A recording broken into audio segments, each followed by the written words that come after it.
तो Vladimir Putin Europe के खिलाफ फेज 0 खत्म कर युद्ध का पहला चरण शुरू कर सकते हैं। इस डर की वजह है यूरोप के खिलाफ पुतिन की जंगी तैयारी जो करीब करीब पूरी हो चुकी है।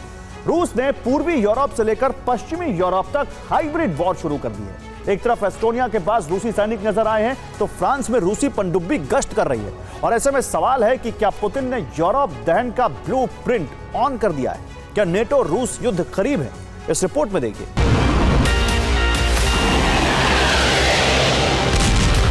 रूस से करीब 1500 किलोमीटर दूर नीदरलैंड्स का वोल्केल एयरबेस। यहां बड़ी संख्या में नेटो देशों के फाइटर जेट मौजूद हैं, जो एक एक कर अपनी क्षमताओं का परीक्षण कर रहे हैं।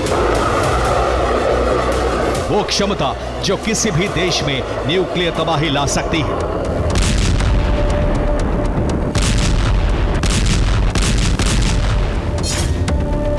नेटो ने रूस के लिए चुनौती माने जाने वाली अपनी स्टेडफास्ट नून एक्सरसाइज शुरू कर दी है।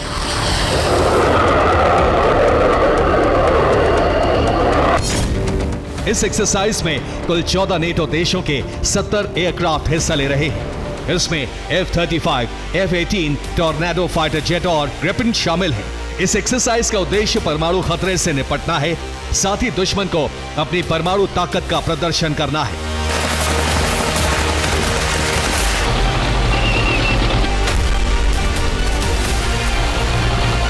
करीब 2 हफ्ते तक चलने वाली ड्रिल पुतिन के लिए धमकी मारी जा रही है और धमकी की वजह है यूरोप पर कसता पुतिन का शिकंजा।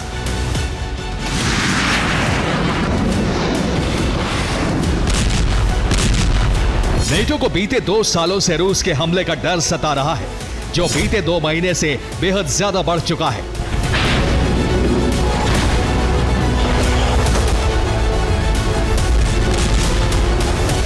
हाल की खबरें बताती हैं कि रूसी राष्ट्रपति बहुत जल्द यूरोप के खिलाफ जंग का ऐलान कर सकते हैं।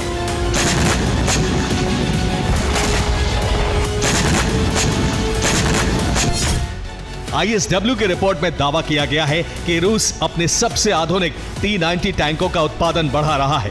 2028 तक टैंकों का उत्पादन 80% बढ़ाने का लक्ष्य रखा गया है। 3 साल में 1100 नए टैंक बनाने का लक्ष्य है।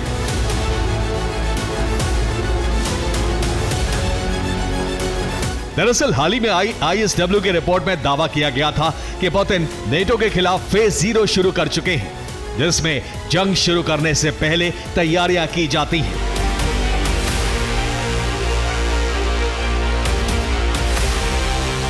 टैंकों का उत्पादन बढ़ाना भी इसी फेज का हिस्सा है।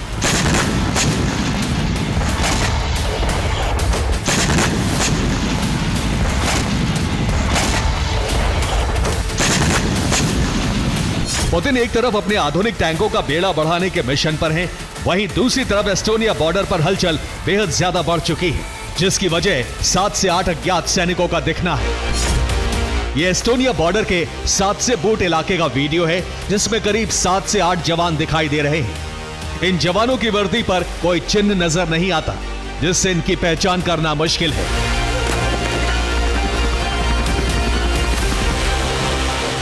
एस्टोनिया का दावा है कि ये रूसी जवान हैं, जिन्हें खास मिशन पर भेजा गया है। ये तस्वीरें सामने आने के बाद एस्टोनिया में खतरे का अलार्म बज उठा है। एस्टोनिया को डर है कि रूस यूरोप पर हमले के लिए उसे गेटवे की तरह इस्तेमाल कर सकता है और इस डर की एक खास वजह है 7 से बूट के पास रूस की हलचल।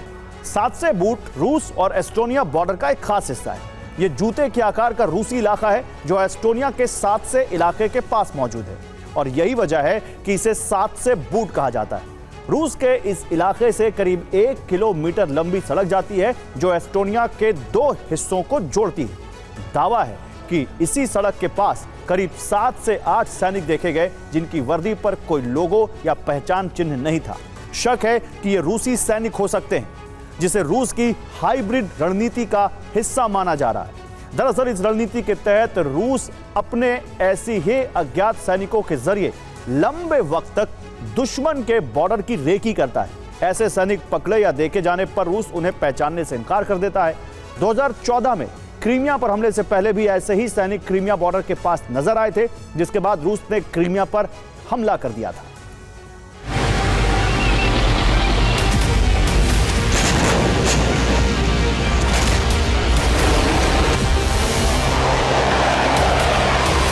एस्टोनिया में रूस के सीक्रेट जवान दिखने के बाद पूरा यूरोप अलर्ट पर है।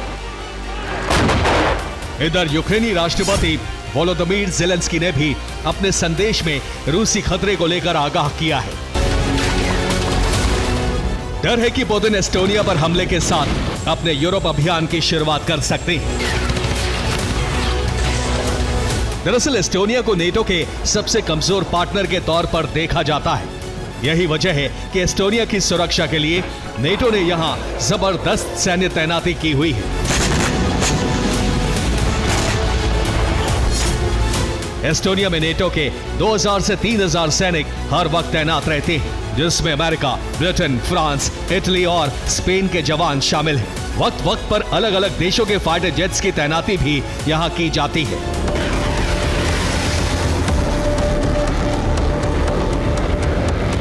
ऐसे में माना जा रहा है कि पुतिन जंग की शुरुआत इसी हिस्से से कर सकते हैं।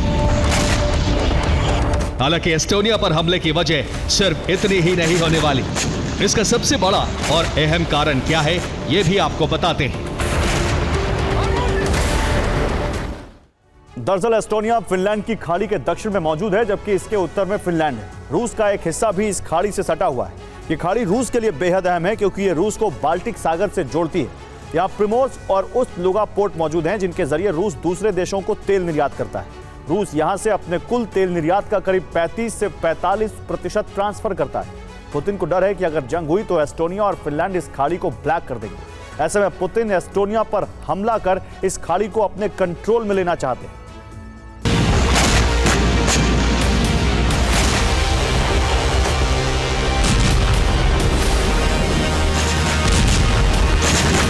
यूक्रेन के बाद पुतिन का प्राइमरी टारगेट भले ही एस्टोनिया है, लेकिन उन्होंने संपूर्ण यूरोप की घेराबंदी शुरू कर दी।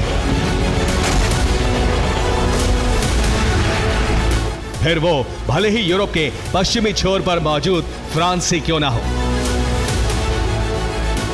ये तस्वीर नेटो मरीन कमांडो ने जारी की है, जो फ्रांस के ब्रिटनी तट के पास की है। दावा है कि इस तस्वीर में नजर आ रही ये रूस की न्यूक्लियर सबमरीन है, जिसे तट के आसपास गश्त करते देखा गया। इस तस्वीर के साथ ही नेटो ने रूस को आगाह करते हुए कहा है कि वो अपने सभी सहयोगी देशों की सुरक्षा के लिए तैयार है। और इसका ट्रेलर भी नेटो देशों ने देना शुरू कर दिया है।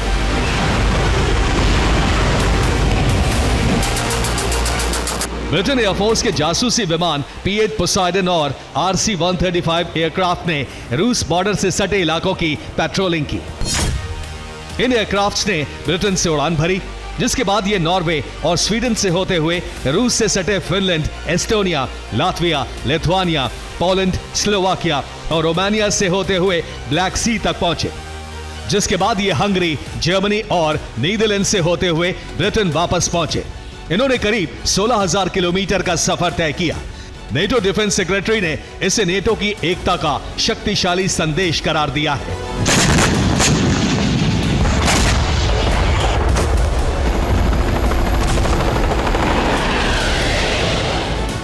नेटो के रुख से साफ है, रूस यूरोप के बीच तनाव बेहद ज्यादा बढ़ चुका है।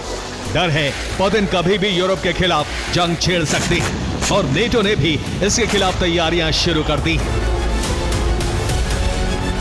Bureau report, TV9 Bharatvarsh.